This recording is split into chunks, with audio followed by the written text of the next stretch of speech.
enjoy the morning. It's my pleasure to introduce Bruce Jackson, first speaker of the Jackson Leadership Lecture Series. One job, I almost forgot to turn off the mic. Oh, I just turned mine on. So you can hear me okay? Well, where's Mike? We've been talking about this for a couple of years, and here we are. So I was excited. Whenever I think about building a lecture series, just always happy if you get 4 or 5 people the first one around. So this is a great group, and very excited to be here today. We've been spending a lot of time thinking about, my father was passionate about Dunwoody, passionate about the world of technical education, for so many liberal arts institutions that, throw out this broad swath of education, which for some is a good entry into education and higher ed. Dunwoody focuses people on doing amazing work in the world in a more focused way. And I know way too many friends who go the liberal arts direction and never quite find their space. And everyone I've ever known who have come out of Dunwoody have focused. They know where they're going. They are clear on their opportunities, and it's very exciting. But when we spoke for the last couple of years, started meeting alumni who were technically incredible at what they did, but their journey to leadership as they, went from being, bench strength strong to, managing other people to building their own company. There was a steeper learning curve. They didn't teach you formally, often in colleges around the nation, especially in technical places. So as we talked about building out the internal academies and external academies, it was clear that the linkage between the technical side of education and the human side of education needed to place some time there. So what I wanted to do is, if you think about this lecture series, is to sort of frame out why leadership in all of education, especially in technical education. So to do that, I've spent the last 25 years really studying the principles surrounding focus, because I wasn't a focused kid by any means. I know friends of mine who have gone to Dunwoody who didn't really know what they were going to do post-high school, and it wasn't until they got really excited about fixing an old car, and that became the fire in the belly, and that vehicle or that arena was where they developed a passion for going into automotive or a passion for going into architecture, what have you. Some of you know my personal story wraps around not having focus when I was a kid. And as a tennis player, learning that tennis was going to be my vehicle. I got kicked out of school at the age of 10 and used the tennis court to figure out how to go from being an untrained tennis player to moving through the ranks pretty quickly. But I got very passionate about the nature of, what does it take to build a high performer? Whether it's in athletics or whether it's in business or education or medicine. And so I started my world studying psychology, did my graduate work in psychology, and then went for a second master's in business administration to understand the nature of how do teams and organizations function well. I went on to do my PhD in the theoretical element of flow psychology or optimal performance, try to better understand what are the common factors that really permeate all performers, regardless of their technical arena. And then finished at Harvard studying public administration to understand leadership and focus in the context of cities, states, and countries. So I've tried to take a very broad academic and professional perspective on leadership. And when we started talking about leadership and its relevancy, I see it permeating the entire educational world, and especially on the technical side, because the world is a knowledge worker world, and we are, the traditional, 80% of the jobs in 5 years haven't been invented yet. And so it's amazing to see the technical schools really taking the leap forward with this. So in terms of focus, how does this relate to leadership? How does it relate to Dunwoody? When I began my studies, I see almost everything in pictures, metaphors, and models. And so when I did my tour and see all the different machines, I'm fascinated with machinery, organized metal, organized circuitry, and like what's going on? Well, why are we as human beings building all these interesting, fascinating things like buildings and pumps? And I started looking at it and saying, well, the world is really made up of big systems and processes. And when I was at Georgetown in the early 90s, I took an interesting class called, and I thought it was going to really be an interesting class, but I thought it would be completely irrelevant. Turned out to be probably the most profound class I ever took, called Natural Science and the Aesthetics.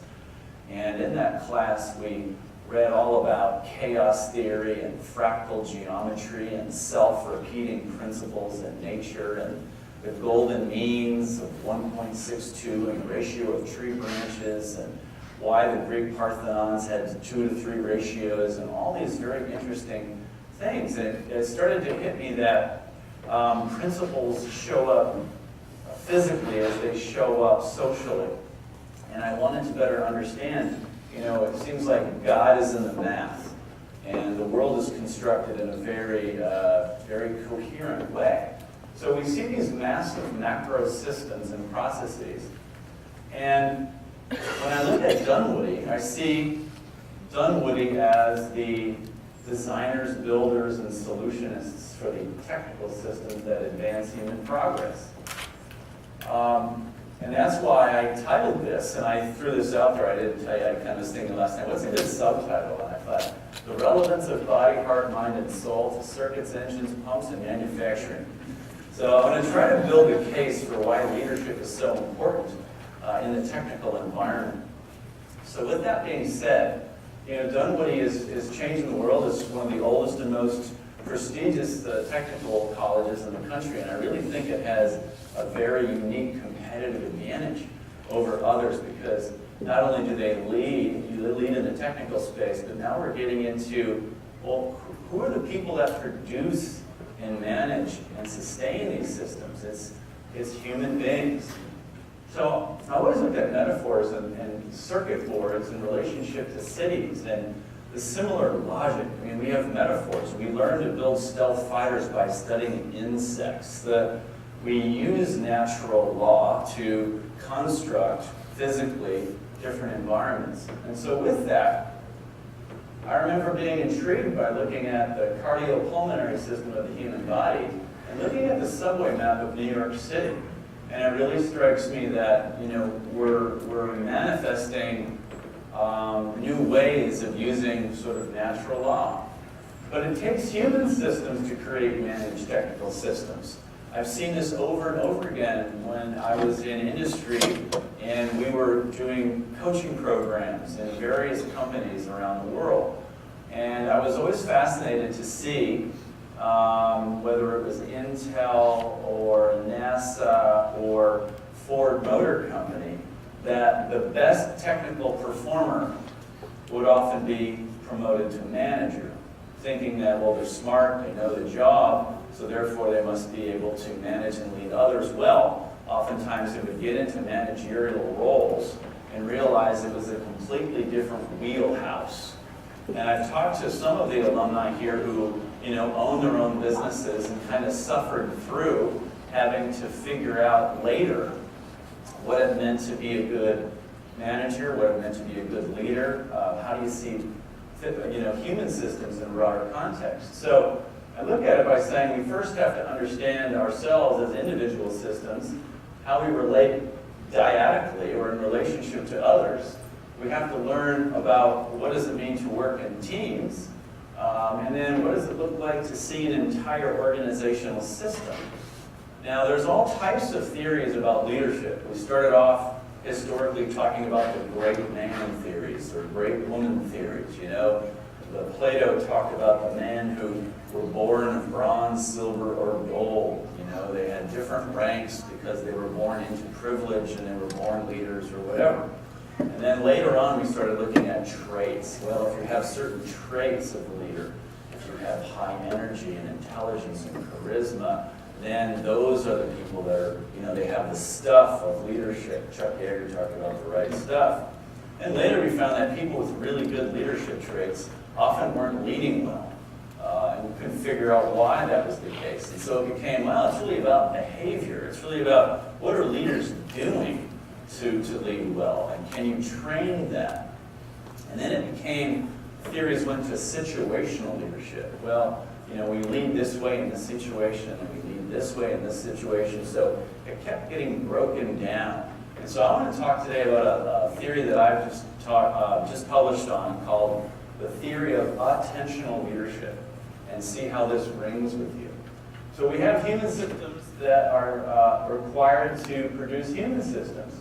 So making sense of technical training. I remember in college and graduate school, I was majoring in psychology. So I had my general requirements, and then I had my major. And it was really clear that based on these classes, these were the skills that I was acquiring. I did this math course, this physics, this social science, the earth science, psychology, humanities, and there seemed to be sort of like, getting through the knowledge gauntlet. But then when it came to developing my leadership skills, I found that it was something more like this, and I call it the cloud of butterflies theory, which is we know leadership and we know excellence when we see it, but not many of us are good at making sense of the chaos of all the variables, the principles, the theories, the tools, the behaviors that constitute good leadership, where it's needed, when it's needed, the context it's needed, because we all live in very, very different environments. So what I've tried to do over the last 20 years is, you read a leadership book. How many of you read more than one or two leadership or management books? How many of you see that about 85% of the content was probably redundant with one or two new ideas, right? So you see like there's goal setting. Okay, well, where does that fit into a broader map of studying history or emotional intelligence, or what is vision, or what is doing a SWOT analysis of my organization, or how do I bake in wellness into this equation? All these very abstract concepts. So I've been trying to map out how this works a bit, but I wanted to first do this by starting simple and then jumping down. And I know we only have about 30 total minutes, so I'm going to kind of jump through this pretty quickly. And I have a couple kind of fun videos. If we have time, we'll get to those. But one of the things that really struck me as an athlete, I remember, as a tennis player, I have basically 7 core competencies. There's forehand, there's backhand, there's serve, volley, overhead, drop volley, etc. So there's a clearly distinct number of technical skills, and then you have to get really, really good at refining those skills. But then there is the other stuff that was showing up in the Olympics in the early 60s, where the East Germans and the Russians were starting to overtake the rest of the world in gold medals. And I always ask the question, and everybody has their answer of, well, why was this the case? Cheating, doping, what have you. Some of that is happening for sure. But the Germans and the Russians were training differently. They weren't just training their technical craft. They were doing things like mental simulation, emotional resiliency, and contingency planning. They were spending time working other parts of their humanness as they related to their technical craft. And so now when you look at Olympic teams around the world and professional teams since the early 90s, all of them train in these multi-modalities because it takes a broad set of human skills to match their technical prowess. And so I begin by looking at 2 big sides of leadership. First, what I call the technical knowledge of leadership. If you're going to be an architect, if you're going to study circuitry, if you're going to be a mechanic, everybody's technical space is quite different. But when you get into the leadership stuff, it's almost all redundant with most of it's overlap. So we're all in different worlds, but we all have to use the same human skills to seek influence. And if you ever have, and I haven't studied this deeply, but whenever you look at how professional athletes and college athletes are recruited, they have to have certain speed, agility, strength. There's certain statistics that need to be there. I call them the necessary but insufficient condition. And then there's these categories which are usually something like, they have ability to communicate or bring teams together, nice personality, easy to talk to. It's this etc. category. It's the human stuff. And you put those two things together, and there's a lot written on producing the X factor, having both sides of the equation. And as I've talked to lots of CEOs and lots of leaders, whether it's from getting into medical schools or getting jobs, talk to senior leaders and say, what are you looking for in a graduate? What are you looking for in a professional? And of course, they're not going to GPA and test scores as much. They're saying, I need somebody who's reliable, who can learn how to learn, get along with others, understand diversity, be able to work in conflicting situations, develop virtual teaming, understand culture. There's all this other stuff. So we have a necessary but insufficient condition. That's grades and test scores. And then we have the stuff that differentiates, whether it's an athlete, whether it's a technical leader, or any other type of leader. So we start off, in my world of studying athletics, I usually ask, what are all the things that somebody like a sprinter does to prepare for a race? And it's, you gotta be, physically fit, probably has a goal for what's the objective of the race, probably do some pre-ritualized mental rehearsal, kind of knows personal best, probably scoped out who their competitors are. There's all types of sort of mechanisms of that. But it's no different for the professional world. The only difference between athletics and the professional world is that athletes usually get a season off, and the professional world doesn't. We're constantly in the game, we're constantly in the arena, having to engage our crafts. And so with that, I wanted to frame out a definition, because there's thousands of definitions of leadership, but I wanted to get us wrapped around a framework that makes sense. And when I talk to students about how to become a leader, they want to know, how can I lead better? How can I perform better? They don't know where to start. So I start by producing a definition that people can hang their hats on. So I call this the iceberg definition, where the very top, I look at leadership as basically developing your capacity to influence. Influence for me is synergistic with leadership. Leadership is a confusing word. People understand influence usually better. But what do we seek to influence? Do we lead physical systems? Do we manage processes? Do we manage assembly lines? Absolutely, we do that all the time. We lead all types of non-human systems. But for today's context, I want to talk about what it means to lead other human beings. But who do we lead? We lead ourselves and we lead others. But what are we leading them towards? Usually the pursuit of individual, relational, team, organizational, or community objectives. We're usually moving towards something in time. And then we do it within our meaningful life arenas. I call them meaningful life arenas because oftentimes when I ask, what's the first thing that enters your mind when you think of leader? And oftentimes it's senators and CEOs.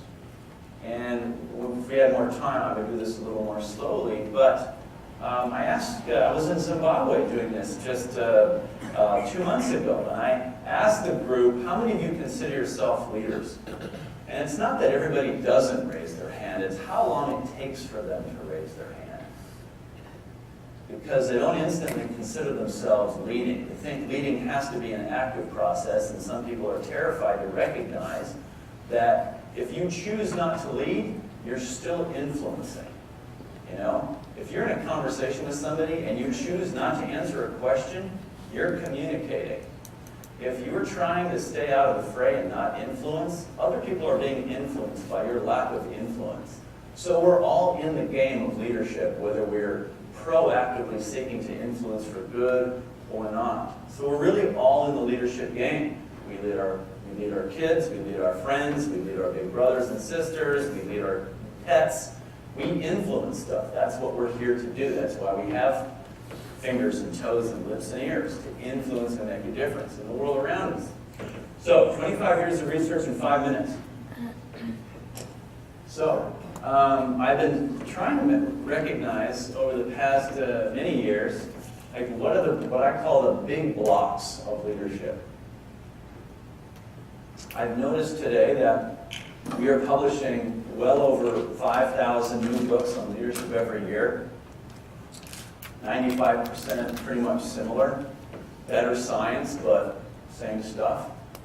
And so I wanted to give you a broad framework of where I think, from my experience, starting off in sports psychology and psychology, and then business and leadership, and then sort of the human effectiveness space, and then the public policy space, what are these big dimensions that every student and professional should be ingrained in? We're not going to go through all the minutiae of it. I can give you all that via assessments and tools that I've written, but I wanted this to be more of an awareness framework for, where do the concepts of leadership hang their hat?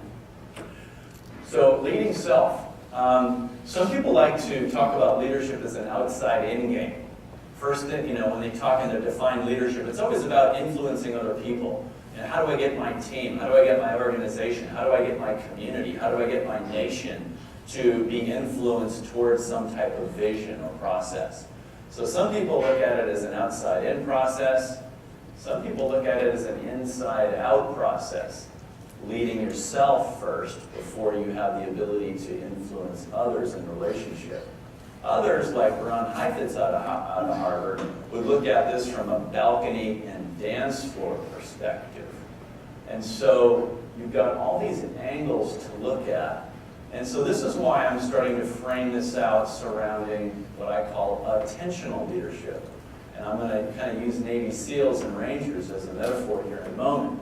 But leading self, in the literature, we lead ourselves physically. And I'll throw out just some of the variables, the big block variables. We lead ourselves by how we eat, how we take care of our body, rest and recovery, meditative practice. What do we do to control our physical systems? That's the foundation of health and wellness. We then get into the emotional literature on emotional intelligence, which is, one's capacity to understand and manage one's own emotions. And then on the interpersonal and team side, how do you understand and manage the emotions of others? Developing empathy, managing conflict, all of those topical areas. We then get into a lot of psychological stuff, and this is where we get into all types of models, from goal setting to time management to how to negate negative thinking patterns, attitude, capacity to visualize, critical thinking, problem solving skills. And then we get into the philosophical stuff, core values, how has your personal history shaped who you are, your wisdom, your personal ethos.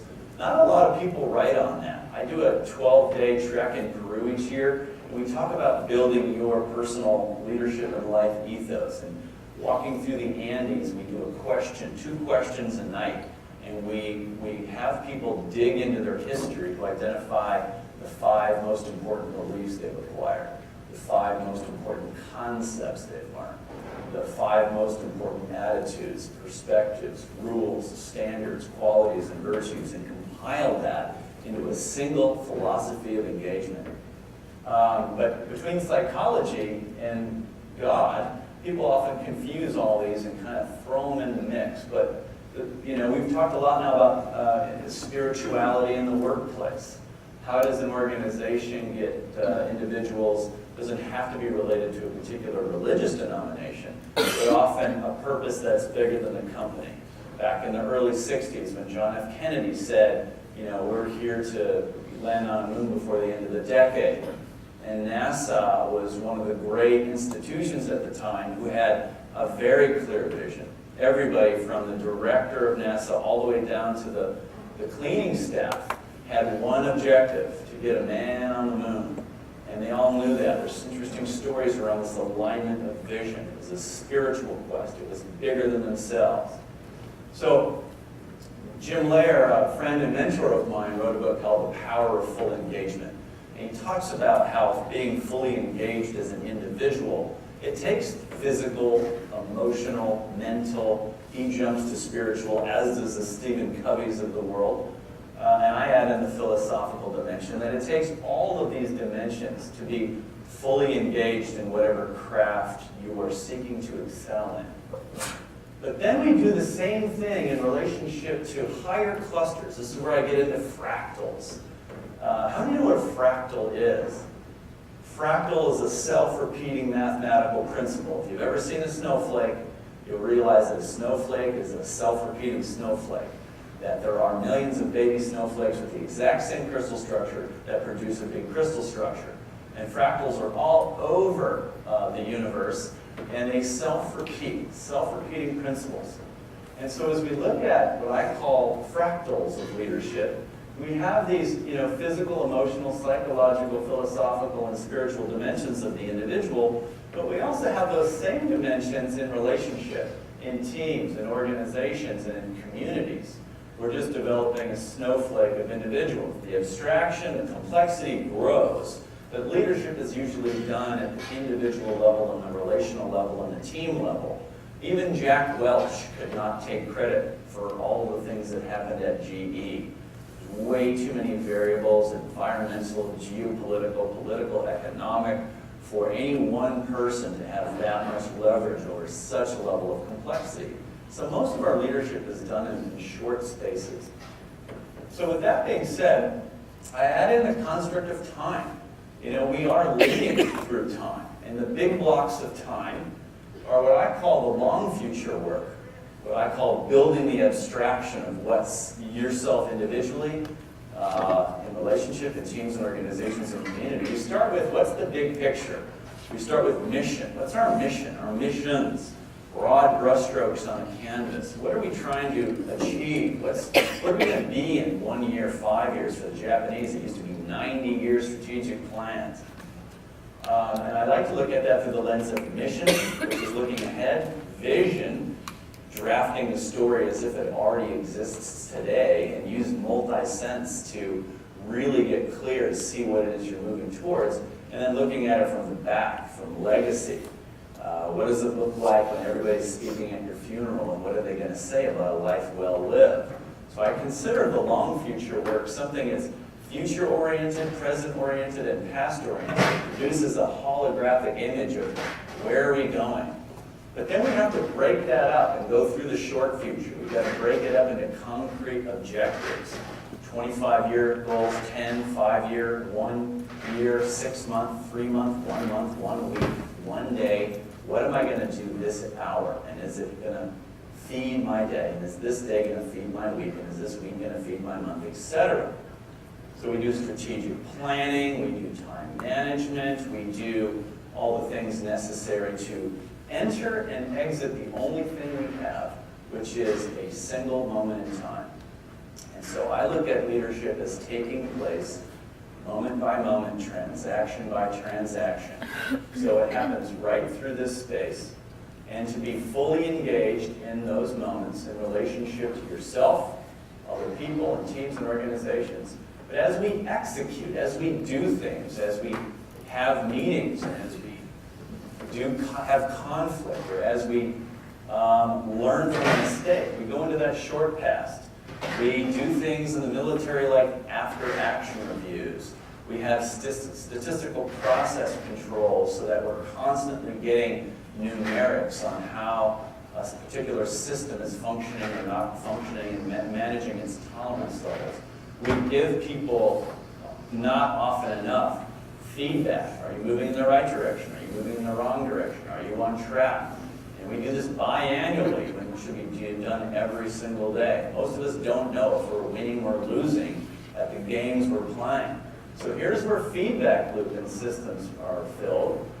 And then long past is where your individual or collective history is sort of banked.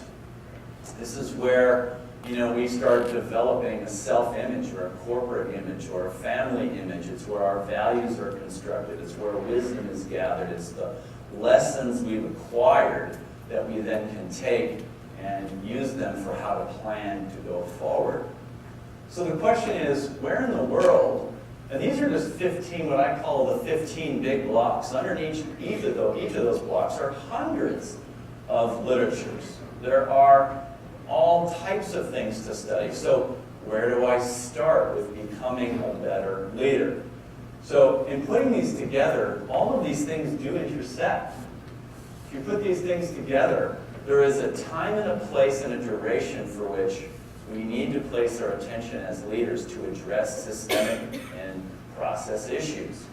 So there's, in just these 3 big blocks, we've got 125 kind of discrete places. And, here's just one. If you are leading in a community, at what point do we need to understand a community's past physically to make sense of where it's going in the future? And so if you take apart, I've got 125 questions that relate to each of these different areas. But then if you throw in demographic variables or age variables, you can do the same thing, and it gets even more complex. You could have 625, intersecting parts. So the question is, where do we begin? And when I do my workshops on finding your flow, how do you build focus and intentionality, it's really all about the placement of attention.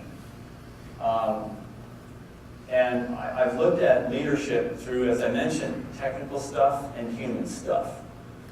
For those of you who are familiar with the regression equation, all of your technical skills are comprised of lots of variables, some variables more important than others, right? You may say, hey, I've got 200 skills, or I need 200 skills for this job. Some of those skills are more important and critical than other skills. Some of those skills you have already, some of those skills you don't. It's the same thing with leadership skills, which is all of you now already have a lot of these in place.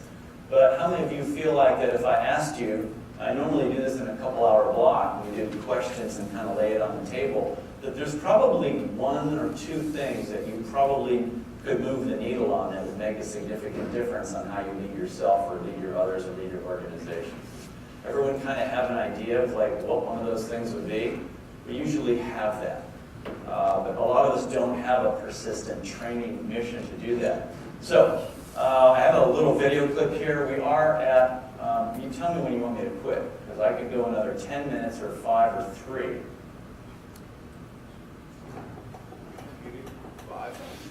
5's okay. So this to me is one of my favorite clips about where to start. It's confusing, but it's focused. Cowboy leads a different kind of life than the we're cowboys. We're a dying breed. Still means something to me though. A couple of days, we'll move this herd across the river, ride through the valley. Oh, there's nothing like bringing in a herd. See, now that's great. Your life makes sense to you. What's so funny? You city folk, you worry about a lot. My wife basically told me she doesn't want me around. Is she ready? I'm just saying. How old are you? 38? 39. Yeah. You don't come up here with the same age, same problems. Spend about 50 weeks a year getting knots in your boat, and then you think 2 weeks up here is on time for you. None of you get it. Do you know what the secret of life is? No, what? This. Your finger? One thing. Just one thing. You stick to that and everything else doesn't mean That's great, but what's the one thing? that's what you gotta figure out. So that's where I begin with, where do you begin with leadership development? And that is to do an inventory. Everyone's formula is unique. We have books that say leadership is 12 this and 5 that and 7 this and 8 this, but it's thousands of things. And when I ask people, what books have you read in leadership or workshops have you gone to? I ask them, how did you get to those books? Was it because it was somebody else was reading it, because it was paid for? Most people aren't getting trained, whether it's technical or leadership, in the skill they need today for the issues and problems and systems and dynamics they're dealing with. So a lot of 80 to 90% of folks in a room going to the workshop find it somewhat irrelevant, and they may get one or two good ideas, but then taking those ideas and really doing something with them kind of falls through the cracks. So for me, leadership is about this. It's about knowing where, when to place attention, and how long to keep it there. Leadership is about focusing on the when, which is what is important right now. If I can fix or address or improve this one thing, and it might be, I don't know how to do conflict well. I don't have a vision for why I'm here. I'm not getting enough feedback. My history is getting in the way. I'm not sleeping well. I'm eating too much sugar. I'm addicted to something. I can't control my emotions. My thoughts are negative. I don't know how to think about people from a cultural perspective. I have no core value set. I'm not attracted to something bigger than myself. I can't read my context. So you look at Navy SEALs. Rangers and SEALs are different. Rangers start off with a clear plan on how they're going to execute, and they execute that plan with not a lot of variance. SEALs are the exact opposite. They are well trained in very simple tasks at the highest level, and then they're waiting for everything to fall apart. So a SEAL commander will have to say, in this moment, do I have to address myself? Do I have to deal with a buddy? Do I have to see my team as a whole? Do I have to look at the entire situation? What is happening and what just changed? Leadership for all of us, the world is moving so quickly.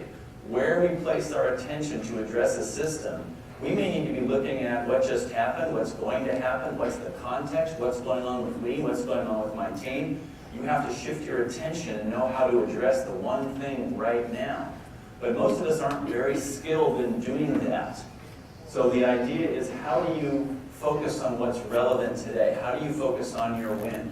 When I was at the university, I'd always ask my students, what is your training mission this week or this month? What is the one thing that if you could move the needle on it would make all the difference in the world? It's about identifying what your assets and liabilities are and finding out, and for me, leadership is a simple formula.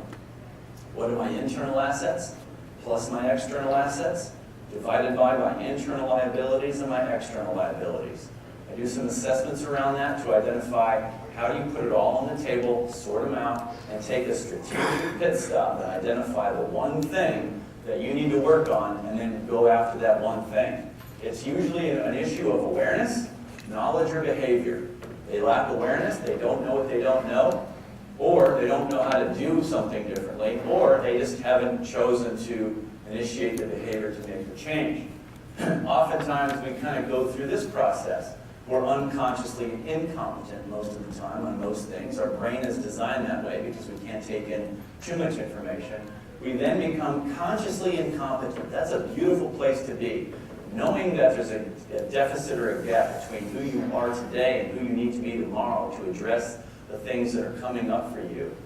Then becoming consciously competent, actually being trained in that, and being able to do it to such a level where you've developed unconscious competence. You can do it in your sleep and move on to the next gap. That is an evolutionary process of leadership development. It's about self-awareness, about self-analysis, about some planning, executing and getting feedback, evaluating and developing habits around leadership skills and competencies. I won't go into all these other pieces about talent is overrated. People say, well, leaders were born versus made. They're actually born first and then they're made. And if you read this great little book called Talent is Overrated, you'll realize that some of the most geniuses in the world were actually really just well practiced. Mozart was very talented, yes, but if you want to study how he trained himself, he had more hours in than anybody. It's about iteration and hard work. People are not born perfect athletes, perfect engineers, etc. So really great book there. And I'll leave you with this idea that my favorite number is 788,400. My favorite number because if science is correct and we live to be 90, that's how many discrete hours you have in a day for 90 years if you died on the hour of your birth. So I look at life very practical. We have a certain amount of units. We gather skills, we enter moments, and we exit moments, and those moments collect in our history.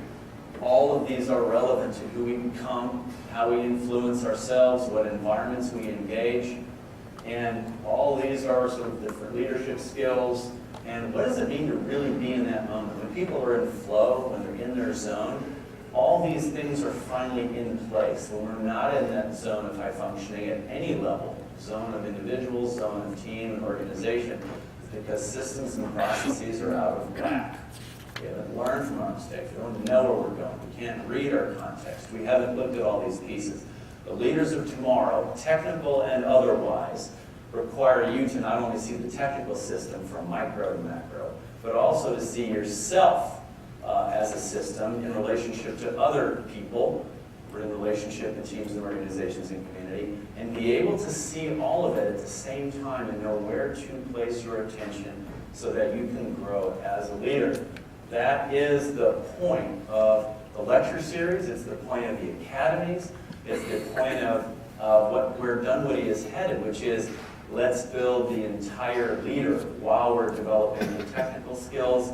Let's make sure we're as intentional about their leadership skills. And my vision for the future of American public schools from K through 16 is that every student will have a clearly defined academic transcript, but parallel to that, and equally important, will be a leadership transcript which details the core skills and competencies at multiple levels.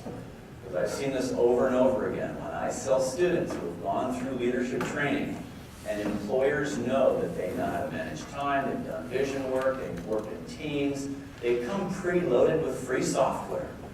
Employers don't have to pay for it. I can't tell you how many Ivy Leaguers come out clueless on how to manage a social environment. So the fact that you're building the X factor into your students is what's going to make Dunwoody the #1 and most looked at institute in the country for leading the space of technology linked with human leadership potential. And so I appreciate the opportunity to kick this off and frame out, hopefully, what the purpose is of why this is so relevant to the students at Dunwoody as well as every other student in the world. And so thank you for your patience, and I apologize for being over. I get very excited about this. So thanks for inviting me, and we'll end it there.